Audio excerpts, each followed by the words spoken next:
Febrero llega cada año acompañado de corazones, flores, promesas y una idea muy específica del amor. El día de San Valentín nos invita a celebrar el amor romántico, a pensar en parejas, gestos grandiosos y finales felices. Sin embargo, pocas veces nos detenemos a preguntarnos de dónde vienen esas ideas sobre amar y qué tan reales o saludables resultan en nuestra vida cotidiana. La literatura ha tenido un papel fundamental en la forma en la que imaginamos el amor. A través de libros, poemas y relatos, aprendimos que amar podía significar sacrificio, espera, intensidad absoluta o incluso dolor. Historias que, aunque bellas, también han contribuido a idealizar el amor, a presentarlo como algo que simplemente sucede, sin aprendizaje ni responsabilidad emocional. Erich Fromm, en El arte de amar, escribió que amar no es algo natural, sino un arte que requiere conocimiento y esfuerzo. Y es esta idea que cambia por completo la forma en la que entendemos los vínculos. Si amar es un arte, entonces se aprende, se practica y se transforma a lo largo de la vida. Más allá del amor romántico, existen otros afectos que sostienen nuestra experiencia humana. El amor familiar, la amistad, el cuidado y el amor propio. Vínculos que también se construyen desde la infancia y la adolescencia y que influyen profundamente en la manera en que nos relacionamos con los demás y con nosotros mismos. Hoy, en Emergiendo desde las Palabras, queremos abrir una conversación distinta sobre el amor. No para despojarlo de su magia, sino para mirarlo con mayor conciencia. Dialogaremos sobre cómo aprendemos a amar, qué nos enseñan los libros sobre los vínculos y de qué manera la literatura puede ayudarnos a conocer estas relaciones más sanas, más honestas y más humanas. Bienvenidos a Emergiendo desde las Palabras, soy Carolina Zapata y hoy celebraremos el Día de San Valentín con un episodio muy especial, el amor y lo romántico. Les recordamos que transmitimos por el canal 35.1 TV UJAT y www.ujat.tv. ¡Comenzamos!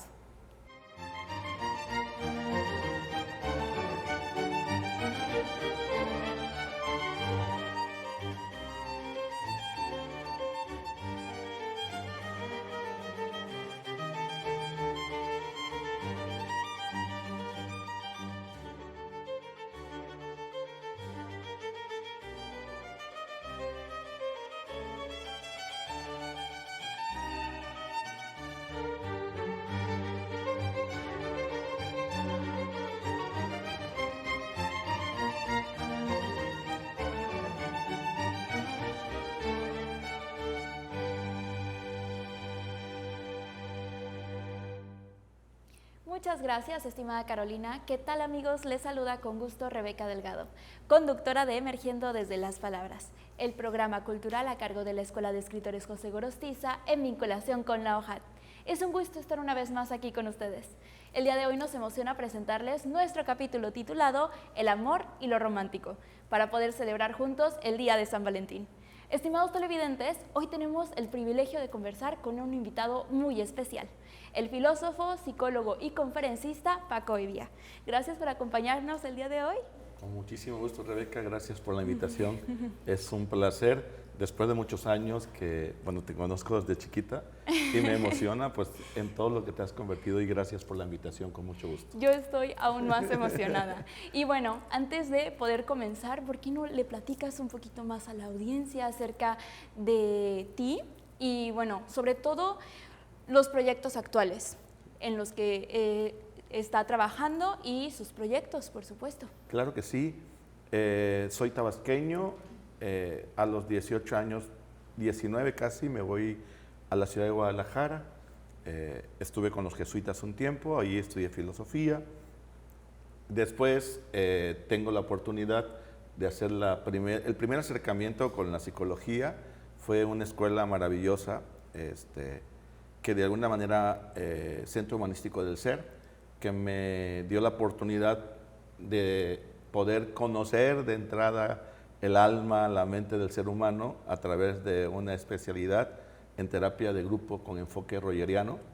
Y después pues se ha venido dando todo lo que tiene que ver pues ya prácticamente el estudio de la filosofía, de la psicología como tal, varios entrenamientos desde neurolingüística, gestal, y lo que últimamente me apasiona, porque pues con las bases de psicología, es esto que tiene que ver con herramientas psicoterapéuticas de constelaciones familiares.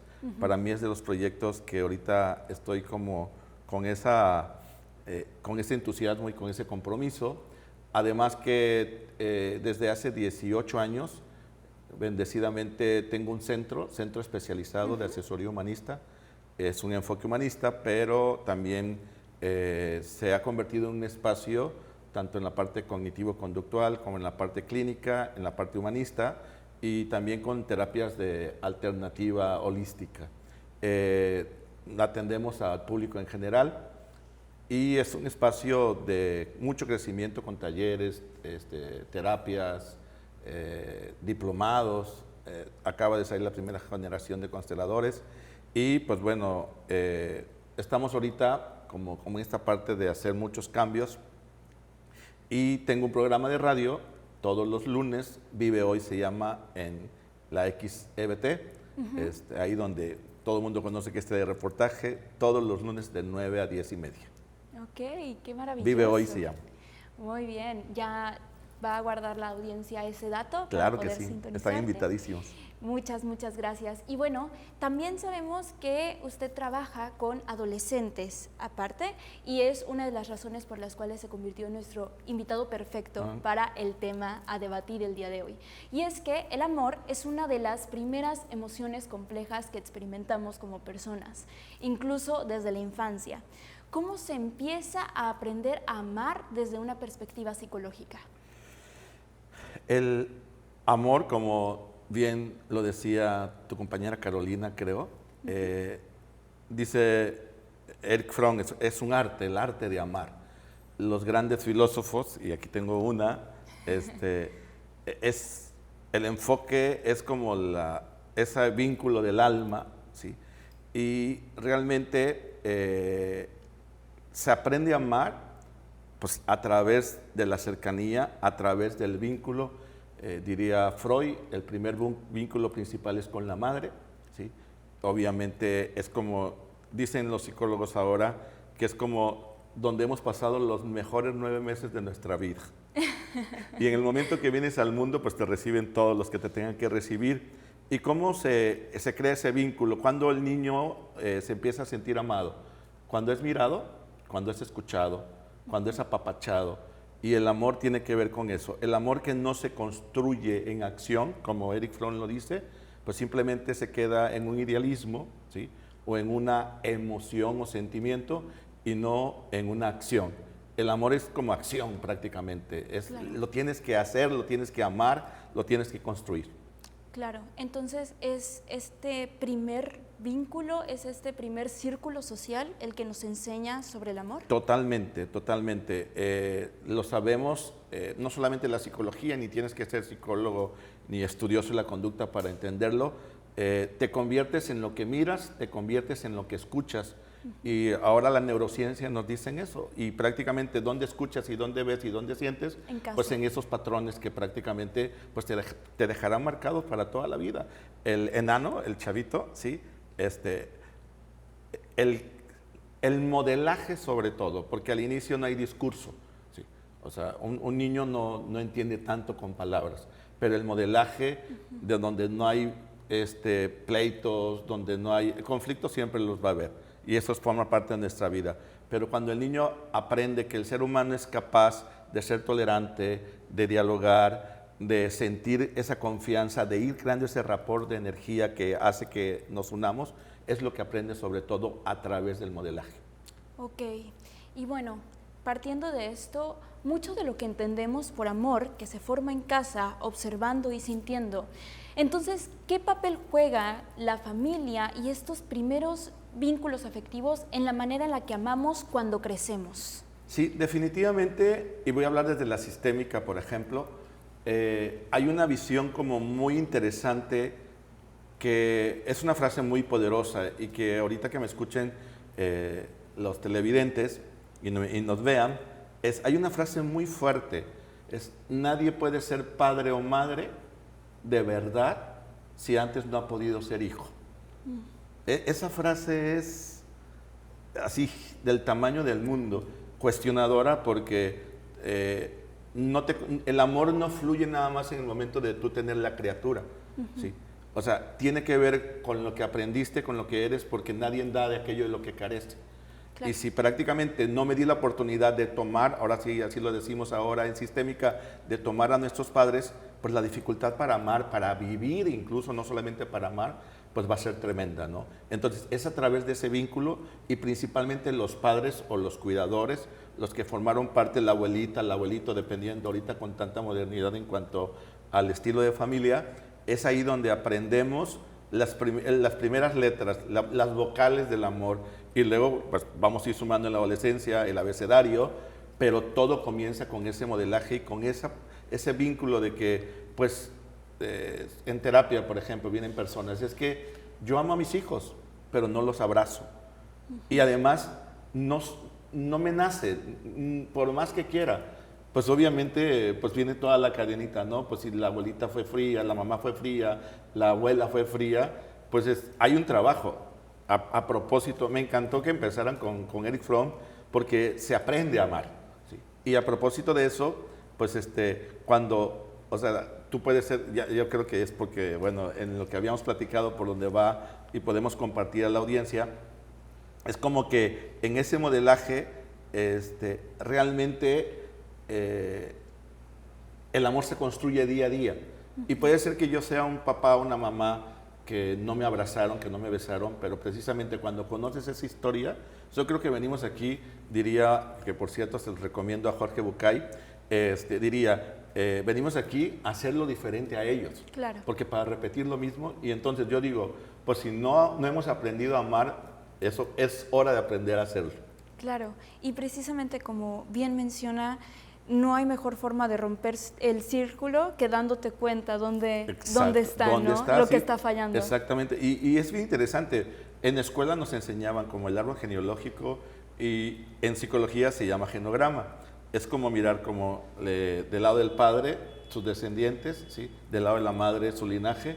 Y puedes, o sea, te sorprende cómo, o sea, no es casualidad que, por ejemplo, pues las familias conflictivas vayan de cadena en cadena, de sistema a sistema, y pues se aprende a amar, claro que se aprende completamente. a amar. Entonces, bueno, a mí algo que me gusta mucho recordar constantemente es que venga yo de un hogar conflictivo, no significa que voy a formar un hogar conflictivo, ¿no? Exacto. Entonces, como el ser humano menciona, puede redestinar. Claro. Es muy difícil porque si vienes de un ambiente donde gritaste y ya, o sea, no sé, te casas, por así decirlo, uno sin necesidad de que te cases, 10 años, 20 años, acuérdate que el ser humano aprende de la repetición y de los hábitos. Sí, claro. Si estás habituado pues al conflicto, estás habituado a los gritos, a que todo es un caos, pues obviamente hay una predisposición. Pero yo confío, o sea, yo le digo a las personas, yo no fuera psicólogo, terapeuta, si no creyera en que las personas podemos cambiar. Claro. Y ahí está la clave, Y bueno, volviendo al tema, en la infancia y la adolescencia las emociones suelen vivirse con mucha mayor intensidad y sobre todo confusión, porque hay muchos cambios. ¿Cómo pueden los adultos ayudar a niñas, niños y adolescentes a reconocer y nombrar lo que sienten? Sí, yo creo que esto de las emociones es como la base fundamental del laboratorio de lo que vamos a vivir. La sociedad misma, tocaremos ese tema más adelante, por ejemplo, a propósito de este rollo de todo lo moderno en cuanto a la imagen de mercadotecnia y de cosificación que se ha hecho del amor, ¿sí? O sea, yo creo que al final de cuentas, cuando el papá, la mamá, el que cría, el que educa, es capaz de validar sus propias emociones, repito, es la mejor escuela, ¿sí? Cuando el niño, por ejemplo, rompe algo, Desde ahí tienes que validar y decir, a ver, se rompió, ¿sí? Que normalmente gritamos y decimos por qué y cálmate y el niño que está movido lo catalogamos con todas las TDA sabidos y por haber. Sí. Y esa capacidad como de que exploremos sin problema, que expresemos sin problema. El niño te puede decir te odio porque su corteza prefrontal pues está en aprendizaje. Claro. Los niños dicen lo que sienten. O sea, si estuviera alguno aquí presente con nosotros y si tuviéramos un olor feo, no tiene ese filtro, ¿sí? De la amígdala de que ahora voy a estar diciendo, o sea, te va a decir las cosas a como van. Yo creo que en ese sentido, cuando el papá y la mamá, por ejemplo, como para que no nos entiendan, no nos vamos a ir como tanto a lo rebombante, sino a lo cotidiano. Si de repente tengo ganas de llorar, pues lloremos en familia. Sí. Y mucho es de no expresar la emoción, sí. A los niños lo que se les vende, a las niñas que estamos ahorita avanzando un poquito, pero es normalmente queremos evadir, normalmente nos enseñaron que expresar las emociones era muy riesgoso y que no con cualquiera. Y yo creo que es la materia prima, no creo, es la materia prima para que podamos vivir y coexistir. Sí, como una persona suelo ser muy emocional. Cuando era pequeña lloraba mucho. Ajá. Entonces sí, yo crecí siendo una persona a la cual ridiculizaban por llorar mucho. Entonces sí es algo que yo veo sobre todo con los niños actualmente. Veo niños llorando y es como, puedo entender de dónde viene esta emoción, ¿no? Entonces sí es bastante molesto ver adultos como intentar limitar estas emociones, o la clásica cuando un niño se cae y no pasa nada. No, sí está pasando algo, le duele. Exacto. Y fíjate que nos han enseñado que como que las emociones las tienes que controlar. Exacto. Como que tienes que camuflajear ahí un poquito la emoción para que el otro no se sienta mal, para que o sea, y es terapéutico porque ahorita de verdad quisiera acordarme, porque mientras mi cerebro está hablando, está pensando, quisiera acordarme por quién es el dueño de la frase, pero no me acuerdo, pero sí se las regalo. O sea, emoción que no se valida, emoción que no se acepta, va a ser emoción que te va a ganar. Va a ser un dragón. Es mejor decir, pues incluso a la mamá y al papá, mamá te odio, que obviamente si la mamá escucha que el hijo lo odia, se va a morir, ¿no? Y cree que es lo peor del mundo. Pero cuando, sobre todo en terapia, muchas personas que han tenido conflicto con sus padres o con quien sea, a veces siento odio, siento coraje. Y el solo hecho de decirlo y aceptarlo y darte la oportunidad de sentirlo, ahora sí, lo libera totalmente. Y el odio baja, o sea, no sé si me doy a explicar. Sí. Y si lo quieres negar, al rato vas a soñar, al rato vas a estar haciendo cosas, laxus brutus y cuánta cosa. Y hasta te enfermas, claro, ¿no? Sí. claro. La colitis, la gastritis tiene que ver con tanta emoción reprimida. Sí, es impresionante cómo está tan arraigado, ¿no? Una cosa con la otra. Exacto. Y bueno, a menudo se enseña a obedecer o a portarse bien respecto a los niños, a los adolescentes, pero no siempre a esta gestión de emociones. Además de lo que ya mencionamos, ¿por qué es tan importante educar emocionalmente desde una edad muy temprana? Sí, sería maravilloso que no solamente los que educan en casa, sino los que educan en primaria, en el kinder. Sería maravilloso que así como llevamos matemáticas 1, matemáticas 2 y matemáticas 10, lleváramos manejo de emoción 1, manejo de duelo 2, no sé si me explico, sí. Manejo de crisis, manejo de ansiedad 3 y 4, o sea, de verdad, con todo respeto, o sea, yo sigo diciendo, o sea, la escuela sí nos enseña a pensar y mucho la parte racional, que esa pues al final de cuentas ahí va a estar, sí. Pero esta habilidad de que, a ver, cuando algo duele, llora, cuando algo pesa, pues o lo cargas o lo dejas. O sea, este trabajo en los adolescentes, en los niños, en los propios adultos, de gestionar nuestras emociones, de ponerle nombre, de poder atreverse a sentir, es lo que marca la diferencia para que esto pueda fluir. Claro, completamente. Y empezar a validarlas desde esa edad, sí, ¿no? Claro. Porque algo que pasa con mucho adultocentrismo es creer que las emociones de los niños son menos importantes o las de los adolescentes. Exacto. Es como, ay, es adolescente, se le va a pasar. Exacto. Está en la edad de la punzada, exacto, ¿no? Exacto. Y eso es invalidar lo que sienten. Y por eso los adolescentes y los niños, sobre todo los adolescentes, que son los que se suelen sentir más incomprendidos, empiezan a desapegarse desde ahí, ¿no? Claro. Decimos, es que el diablo no me cuenta nada, pero cuando te cuentas te espantas, ¿no? Sí. Y es cierto, el manejo de la emoción es, me voy a espantar, pero voy a respirar y entonces le digo, mira, esto es así, o sea, porque si está esa familiaridad y ese trabajo del adulto, de que esto, la emoción no es amenaza para nuestra vida, que somos seres emocionales, que o sea, si está aquí frío, eso me va a provocar también una emoción. Si el hecho de estar aquí, yo estoy súper emocionado y entonces o sea, reconocerlo, repito, ponerle nombre, saber cómo identificar y todo este arte, volvemos a lo mismo, o sea, nos enseñan a no sentir, nos enseñan a que tenemos que como que guardar, a que tenemos que aguantarnos, ahora ya no solamente es a los hombres, a cualquiera, o sea, ¿para qué me voy a exponer? Y creo que la vulnerabilidad crece cuando yo trato de controlar, que cuando la acepto, obviamente eso crea más confianza y más estabilidad. Sí, completamente. Ahora bien, la adolescencia suele ser el primer contacto consciente con el enamoramiento y las relaciones románticas. ¿Qué errores comunes cometemos como adultos al minimizar o invalidar estas primeras experiencias afectivas? Normalmente es estar muy chiquito para sentir esto, no es edad, y yo, acuérdate que lo que se reprime o aquello que niegas es lo que más vas a hacer, aquello que quieres prohibir es lo que más va a ser apetecible. Yo creo que en este proceso volvemos a lo mismo.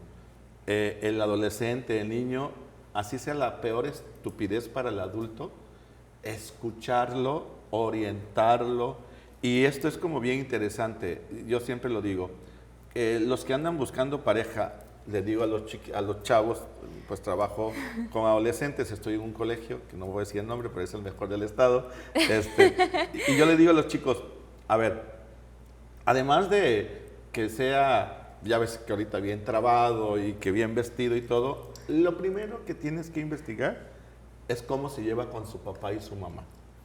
¿Sí? Porque de ahí, ese es, desde la psicología, cuando hay un vínculo sano. Acuérdate que pues, amar muchísimo a los papás crea desorden y odiarlos de la misma manera. El vínculo sano es equilibrio. Sí, y cuando es un amor sano, pues el chavito fluye. Y entonces, volvemos a lo mismo. Su autoestima, el que te exprese algo es otra vez, que sea escuchado, así sea la peor mensada que se le ocurra, ¿sí? De que te exprese, de que viva, que tenga permiso de poder expresarte, esta niña me gusta, este niño me gusta, incluso cuando hay alguna preferencia distinta, o sea que realmente el padre es como el mejor hacedor de destinos plenos y de autoestima sana, ¿sí? Suele pasar que, oiga, es que estoy sintiendo esto, y entonces ahí mucho el monitoreo, a ver, se comienza así, o sea, pero imagínate escuchar, que yo los escucho al rato, que un chavito de secundaria de 13 años, 14 años te diga, es que conocí el amor de mi vida. Y ya con esto, o sea, y cuando dices el amor de tu vida, es como que piensas que se va a acabar el mundo. Sí. Entonces, pues ya sabes, así como que la codependencia, esa ansiedad compulsiva de querer estar al lado de otro, eso, ¿sabes? Sí, y yo creo que es que volvemos a lo mismo, los límites, el diálogo, la confrontación, la prohibición no funciona. No. ¿Sí? Es como que, ok, yo te monitoreo, ¿sí? Y a ver, está bien que te guste, pero mira, ¿a qué te quieres dedicar? Está bien que te guste, pero, por ejemplo, pues tenemos que decirlo, es triste, pero la práctica sexual siempre ha existido a temprana edad, pero ahora es demasiado acelerada. O sea, nuestros chicos, ya no te digo la edad para, bueno, pues no es espantarlos, o sea, desde los 10, 11 años están en una práctica y tiene que ver con esos vacíos. O sea, lo importante es que se sienta amado, pelado, apapachado el que lo está criando, el que lo está educando, pero mucho tiene que ver con esa parte, ¿no? O sea, escúchalo, ¿sí? Guíalo, oriéntalo, no te espantes, ¿sí? Y arrópalo, ¿sí? Y sobre todo, yo siempre digo, si le hace sentir, no que, ay, no, ¿cómo te vas a enamorar? Termínalo. O sea, la aferración va a ser, a ver, sí, conócelo. Sería bien que lo conocieras, sí. Pero a ver, ¿qué es lo que quieres con esto que andas buscando? Porque si lo que andas buscando es nada más tener a alguien así de compañía con el que ya pareciera que, pues hay parejas de chavitos, pues sí, son parejas que tienen 12, 14 años que ya no pueden vivir el uno sin el otro. Pero por Romeo supuesto, y Julieta. Ándale, haz de cuenta. Y bueno, y que además, bendecidos padres, que hasta los padres permiten que todos los días llegue el chavito a su casa. O sea, ¿cómo no va a pasar lo que está pasando si no hay esas reglas, si no hay esos vínculos? Límites. Y al final de cuentas, pues eso crea desorden. Sí, completamente. ¿Cómo es que los padres necesitan estar abiertos a todas estas situaciones? Por supuesto, ¿no? alertas, preparados, presentes, sí. Siendo los adultos. O sea, si te espantas, si te espantas como adulto. Mismo, sí. Yo sé que ya me estoy volviendo más viejo. Con tu madre, teníamos en el programa Día de los Adolescentes, que fue una bendición haber estado ahí. Pues eran otros momentos, pero en el momento que te espantas, pues paras todo. Sí, estamos teniendo una conversación muy interesante y divertida. Sin embargo, es hora de un breve descanso. Les agradecemos que estén en sintonía con nosotros. Vamos a unos promocionales rapidísimo y regresamos con Emergiendo desde las Palabras. No se muevan.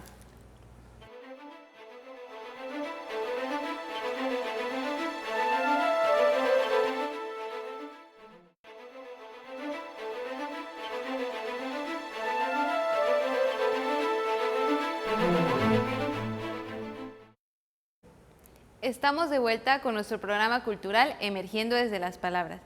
Es un gusto que sigan con nosotros.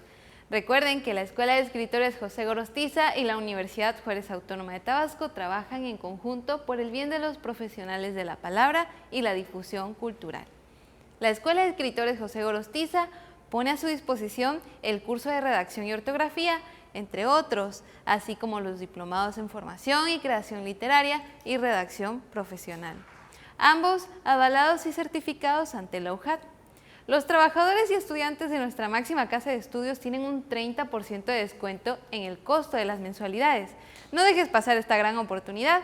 Además, los invitamos a formar parte del resto de nuestras actividades como talleres de escritura y mesas de lectura para adolescentes y niños. Para más informes, llama a los números 9931 46 73 90 y al 99 32 64 75 02. Sigan esta oferta académica en nuestro Facebook Diplomados José Gorostiza y que fluyan las palabras. Transmitimos por el canal 35.1 TV UJAT y www.ujat.tv. Gracias por sintonizarnos.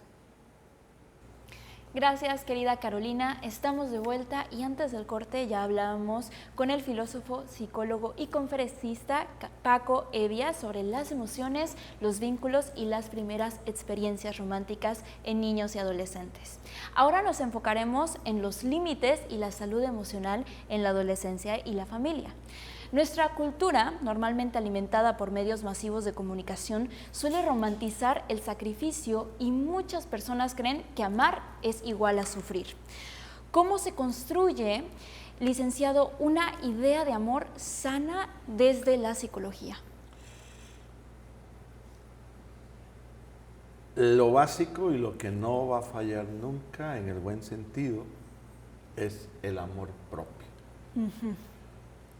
Es la base fundamental para que podamos amar.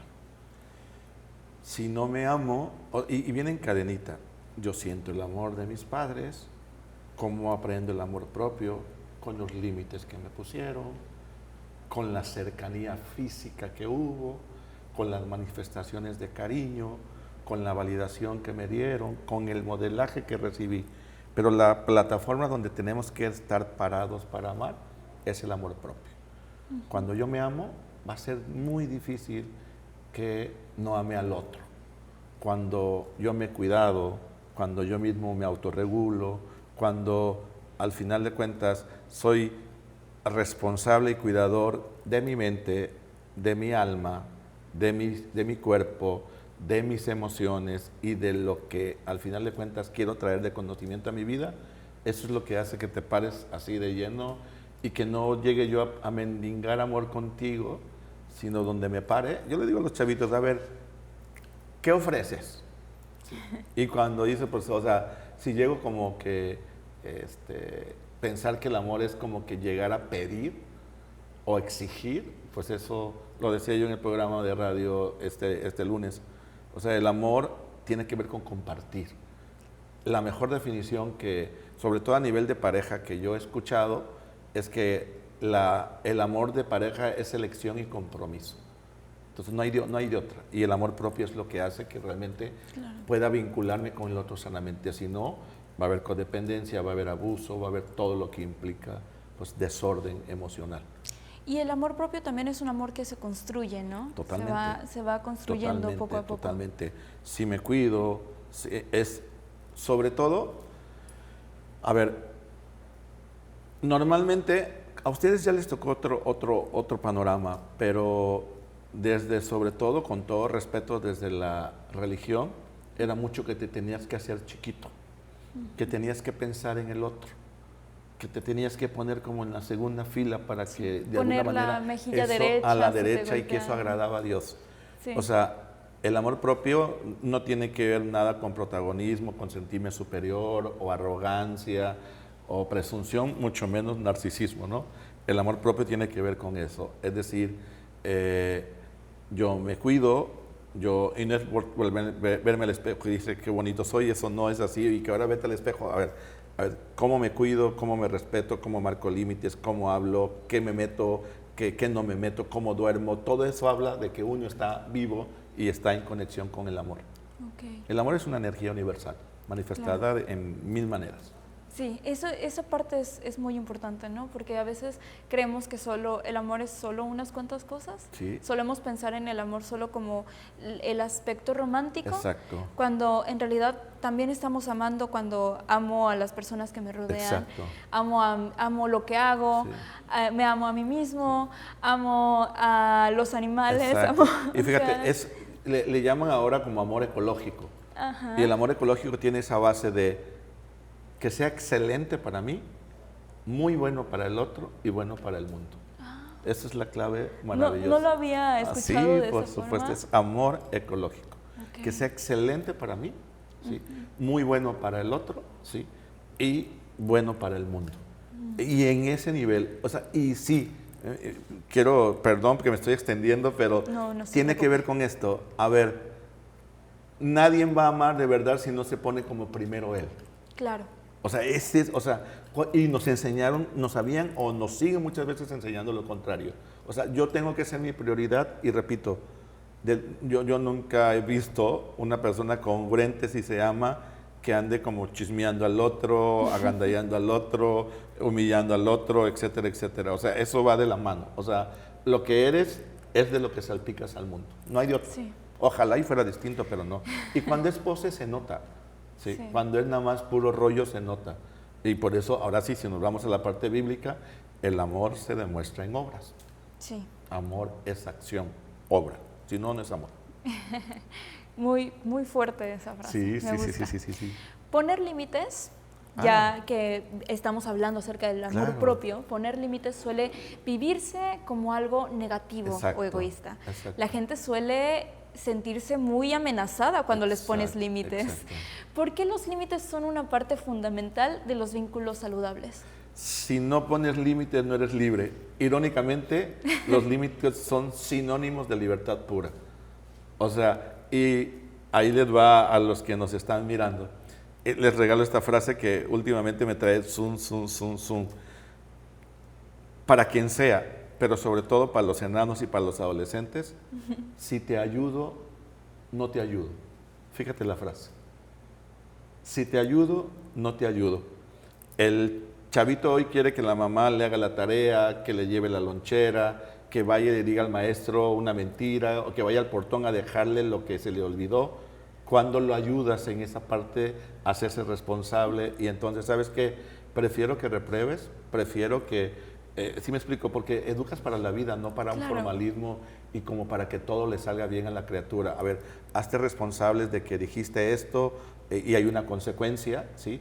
Y aquí va desde cuando el papá dice, a ver, te hablo, te grito, te jaloneo y a lo mejor lo que sigue, que no puedo decirlo, ¿no? Y si el chavito aprende que hay congruencia con eso, que el papá se mantiene, que la mamá se mantiene en eso, se va a poder mover en cualquier lugar. Si no hay límites, a los 12, 15, 18, 20, va a salir literalmente como caballo desbocado. Sí. Entonces, es muy difícil porque ahora entre toda esta generación llamada de cristal y cuanta cosa y media, creo que sobreprotegemos tanto, ¿no? Y sobreprotegemos de tal manera que a veces no los dejamos ser y eso también va creando como vacío, como poca capacidad para el manejo de la frustración.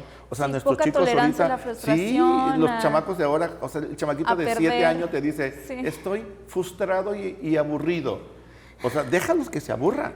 Sí, sí, sí, O sea, sobre todo y- que se aburran. Sí, sí, sí, Están, sí, sí, están sí, sí. los niños constantemente, ¿cómo se les llama?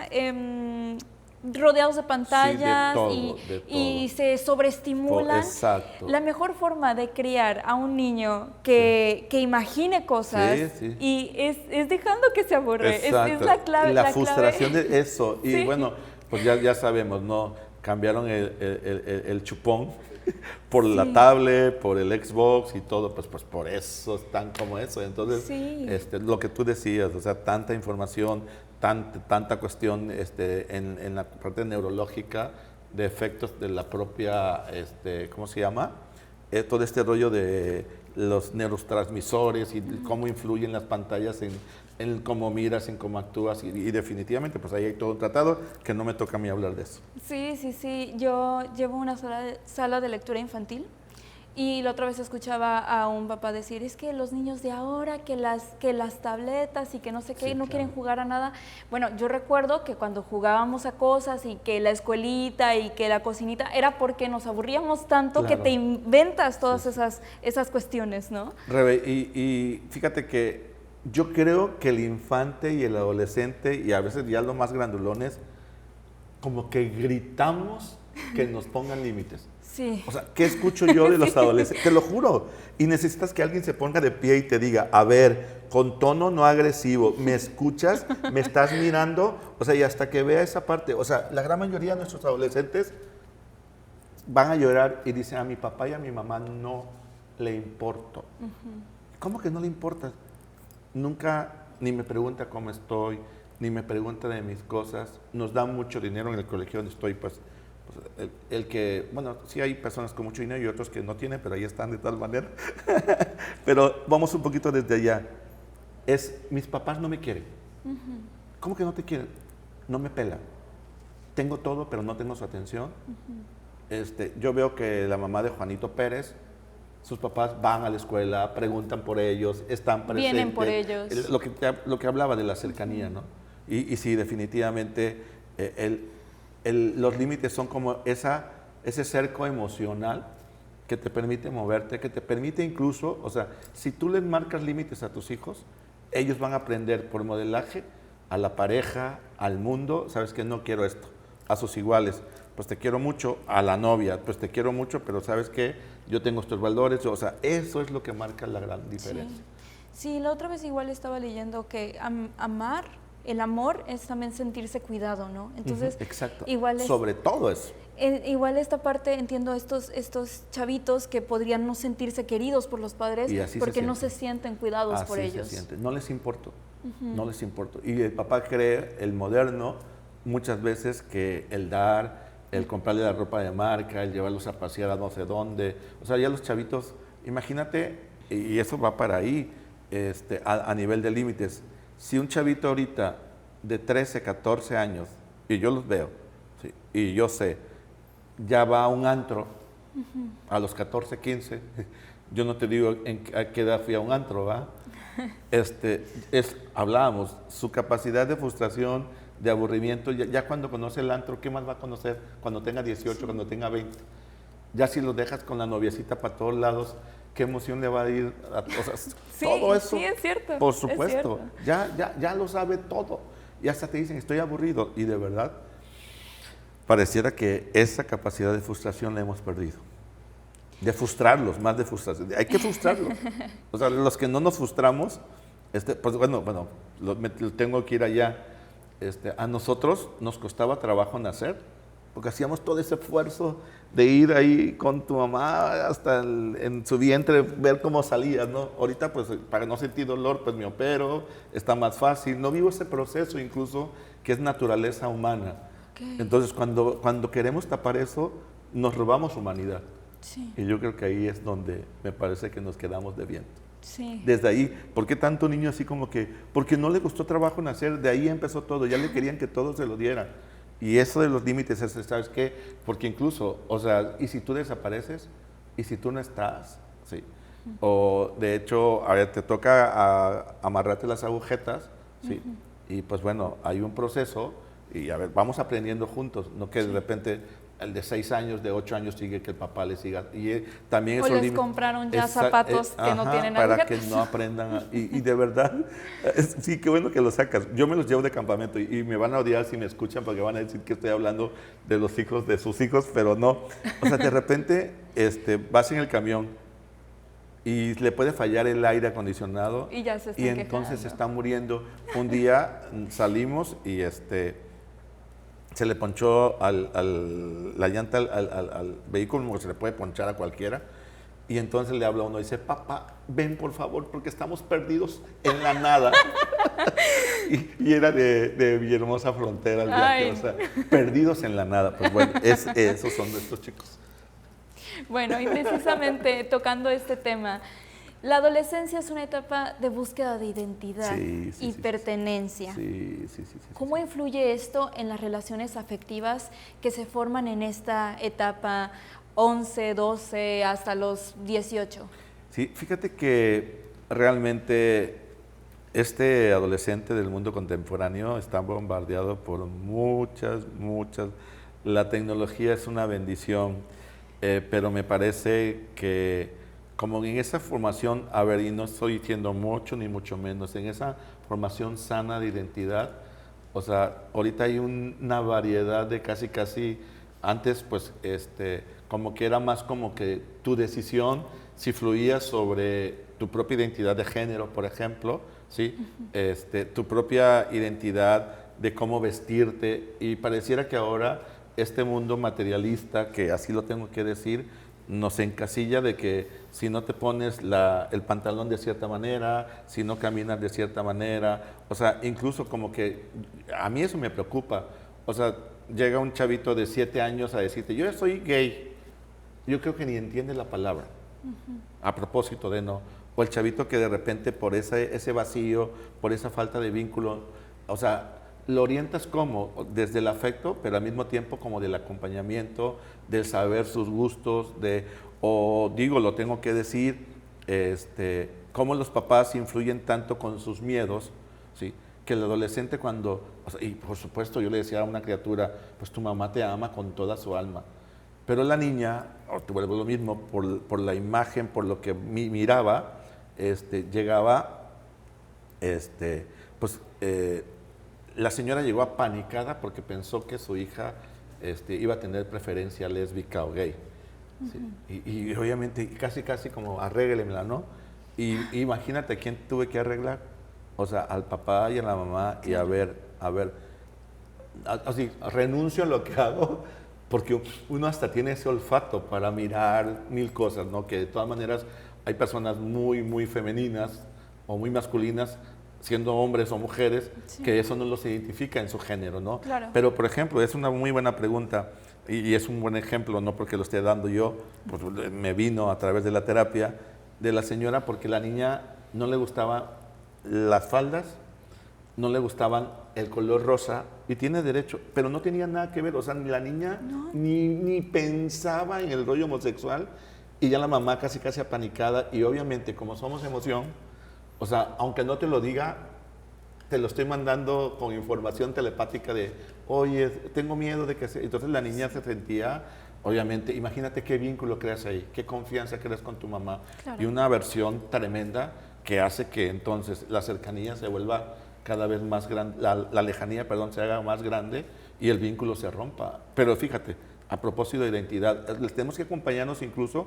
A ver, sí es cierto, yo le decía a la señora, en lugar de decirle, es que te tienes que poner rosa, mira, te compré una blusa, pues, le vas a dar chance de que ya en su momento, no, seguramente, y si se queda con el azul, y si tiene claro, bueno, si tuviera una elección, pues ya será su problema, ¿no? Y es el trabajo de aceptación de los padres. Pero repito, en este caso concreto, la niña, bien, o sea, una niña que fluye desde su género, pero el problema era la mamá, y más la mamá. Un fleco que no quiero que se lo corte. Yo le decía, mejor dígale, mira, te compré esta bolsita, el día que tú quieras, hazme el gusto de ponértela. ¿Qué va a pasar? Ya no la presionaste y aunque, Claro. pues, está la tosa, pero si hay vínculo. Pero si ya no tienes ese vínculo, o sea, y no te vayas a poner, es que quiero que te pongas esto, o sea, y que vas ¿cómo se llama? A los centros comerciales y tú eres la que estás dirigiendo qué se va a poner, qué no se va a poner. Sí que tampoco ahorita, bueno, yo como papá me tocó criar a dos, que aunque no los parí, me tocó criarlos de cero hasta que se fueron. Yo sí intervenía en algunas cosas a propósito de saberlos acompañar. Ajá. Y hay cosas que decía yo, pues ni modo, me aguanto porque es parte de. Sí. Pero ahí está ese arte de amar, de ir y venir entre los polos opuestos. Sí, claro. Ya me largué, perdón. No, sin problema. Imagino que hay mucho miedo por parte de los padres, sobre todo en tiempos actuales, Sí, ¿no? sí. Que vemos toda esta parte de la diversidad sexual y de género sí, eso está tremendo. en televisión, en redes sociales.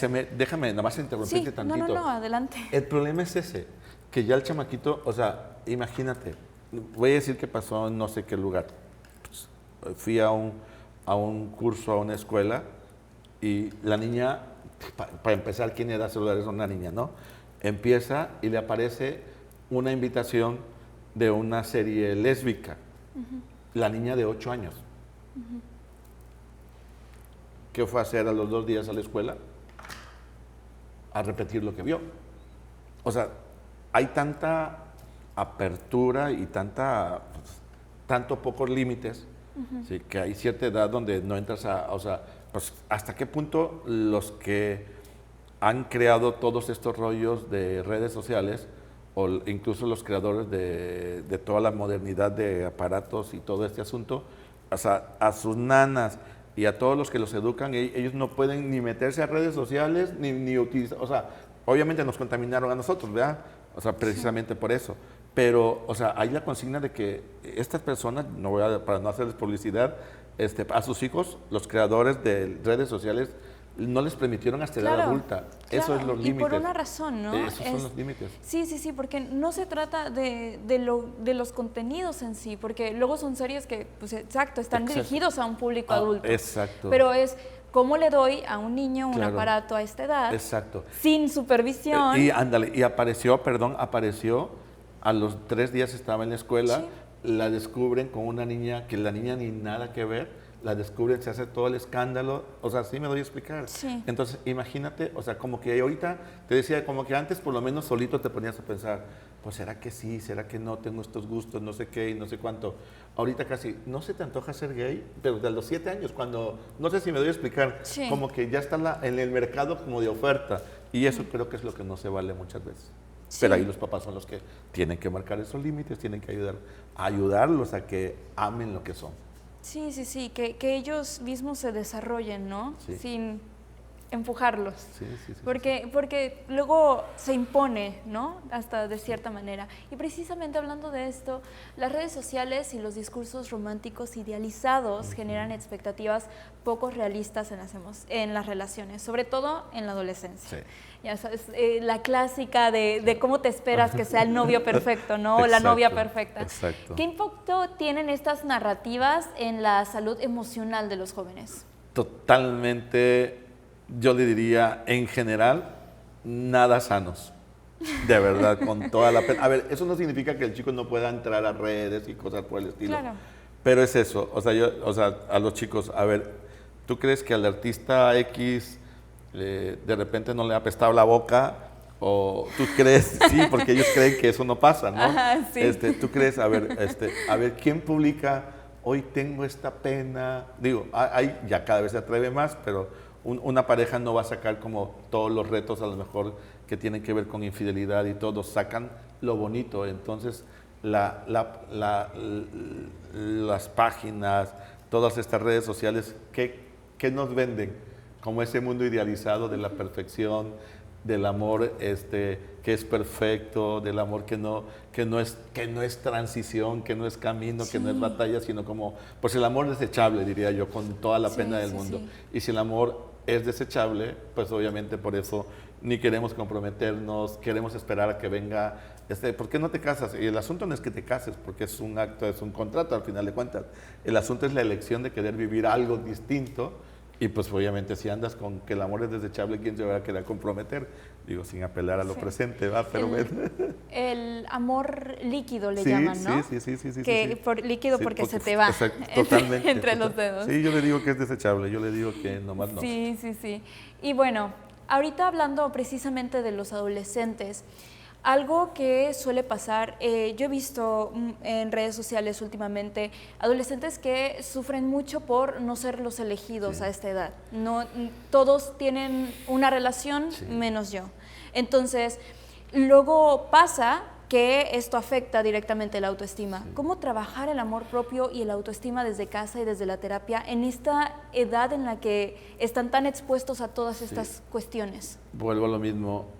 Es como dejar amorosamente que el otro sea lo que tiene que ser. Sí, o sea, me toca, o sea, voy a cumplir 30 años de colaborar en un colegio y fíjate que a pesar de tener mi centro y todo, amo ese colegio por todo lo que me ha enseñado y por todo lo que he aprendido. Y ahí me toca ver cómo el raro está excluido, el que no comulga con ciertas fórmulas, con cierta ropa, con cierta marca, y realmente eso es cruel. Sí. Es muy cruel. Y los papás, porque hablamos de todo, ¿no? Y bueno, y hablo porque no solamente colaboro en el colegio, tengo la bendición de dar conferencias y talleres en diferentes partes de la República, y colegios donde me han invitado, yo les digo a los papás, a ver, el mundo de su hijo se lo modela a usted.